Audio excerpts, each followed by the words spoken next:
Et c'est de l'intérieur que peut venir ta chute. Mais si tu entends la parole, si tu t'humilies, si tu te répands, si tu cherches Dieu, la vie reviendra dans ton sein et tu seras protecteur. Mais si tu ne le fais pas, tu t'écrouleras sur toi-même. Et pendant qu'on te ronge, l'ennemi arrive. Et ça se manifeste par de la confusion, par des troubles. Les bras armés qui sont dans l'Est avancent de plus en plus, au point de menacer de très grandes villes et même d'attaquer la capitale. D'attaquer la capitale.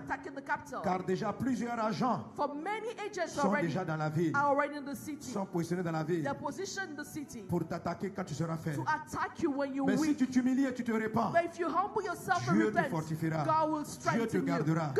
Lui qui t'a dit depuis ton enfance qu'il te conduira à ce poste. Attache-toi à ton Dieu. Attache-toi à Dieu. Il te parlera et il te montrera lui-même par des songes et des visions quels sont les insectes qui te rongent et qui te rongent de l'intérieur. Ainsi dit ton Dieu. Quand je tourne, je regarde et je viens. Le président distingué membre du Conseil, malgré les alertes répétées du gouvernement congolais depuis 3 ans,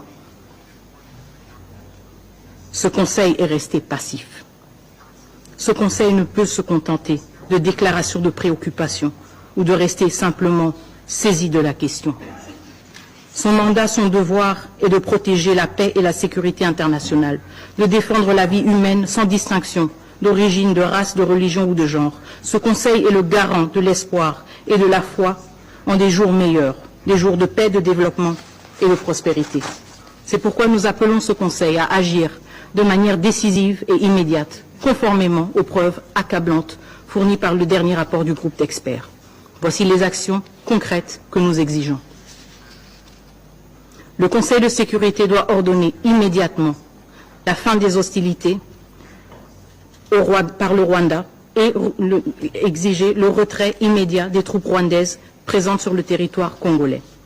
Le Conseil de sécurité doit imposer des sanctions ciblées, incluant le gel des avoirs et l'interdiction de voyager, non seulement contre les membres identifiés de la chaîne de commandement des forces armées rwandaises, mais aussi contre les décideurs politiques responsables de cette agression.